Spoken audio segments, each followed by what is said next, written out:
Hello everyone. JEE mains और advance का बहुत ही फेवरेट टॉपिक है जिसको हम ट्रिग्नोमेट्री बोलते हैं। 2024 में और 2025 में इस तरह के सवाल पूछे गए थे, जहाँ पे एक क्वाड्रेटिक इक्वेशन था जिसके कोएफिशिएंट जो थे वो ट्रिग्नोमेट्रिक फंक्शन के टर्म्स में लिखे गए थे और हमें उसके sum of square of the roots को मिनिमाइज़ करना था और इस तरह के सवाल पूछे गए थे। अगर तू चाहे तो जाके देख सकता है प्रीवियस ईयर क्वेश्चंस में। उसी तरह का एक क्वेश्चन बहुत ही सिंपल है, मैं लेके आया हूँ आपके सामने। इस क्वेश्चन में एक क्वाड्रेटिक दे रखा है भाई, ओके। और इस क्वाड्रेटिक में मैंने को ये बोल रखा है कि भाई इसके जो रूट्स हैं, लेट्स से मैंने रूट्स इसका अल्फा और बीटा मान लिया, तो sum of the square of roots वो लीस्ट है। तो sum of the square of roots अगर लीस्ट आ रहा है तो अल्फा की वैल्यू बतानी है। तो भाई sum of the square of the roots के बारे में मतलब क्या हुआ? Alpha square plus beta square के बारे में बात करनी है, करेक्ट नॉट? राइट? तो मेरी जान तेरे को पता है कि alpha square plus beta square की जो वैल्यू होगी वो तो अल्फा प्लस बीटा का whole square minus 2 alpha beta होगी।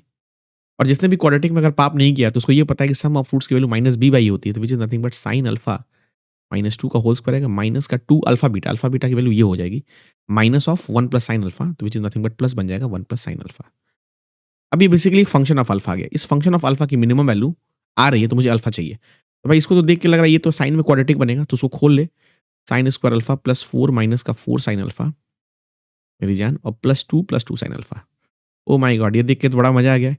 यहाँ से मुझे दिख रहा है साइन स्क्वायर अल्फा माइनस का 2 साइन अल्फा प्लस का 6 दिख रहा है। और प्लस का 6 को मैं ऐसे लिख रहा हूँ +1 और +5 लिख रहा हूँ। ऐसा मैंने क्यों किया? बिकॉज़ मेरे दिमाग में एक परफेक्ट स्क्वायर बनाने का आइडिया लग रहा है। ये को जो क्वांटिटी हो गई तो साइन अल्फा माइनस 1 का होल स्क्वायर बनेगी और +5, तो ये एफ ऑफ अल्फा हो गया। अब तू चाहता है कि तेरा एफ ऑफ अल्फा मिनिमम हो, तो भाई तेरे को पता है ये quantity greater than equal to 0 होगी, है ना? ग्रेटर देन इक्वल टू 0 होगी। मतलब 0 से बड़ी होगी, अब इसकी मैक्सिमम वैल्यू 4 तक होगी बिकॉज़ साइन अल्फा मिनिमम -1 जाएगा, तो -1 और -1 -2 का स्क्वायर 4 तक जाएगा, करेक्ट? बट तेरे को मिनिमम करना है, तो मिनिमम ये तभी पॉसिबल होगा जब हम इस क्वांटिटी की वैल्यू 0 कर दें और साइन अल्फा -1 को 0 करना पड़ेगा, मतलब अल्फा की वैल्यू π/2 आएगी और इस तरह से इस क्वेश्चन का करेक्ट आंसर ऑप्शन डी होगा। और ऐसे तू इंटरेस्टिंग क्वेश्चन को भी 30 टू 40 सेकंड में करके निकल सकता है अगर तेरी प्रॉब्लम सॉल्विंग स्किल्स अच्छी है तो। ऐसे और भी वीडियो को जानने के लिए चैनल को लाइक कर, शेयर कर और सब्सक्राइब कर।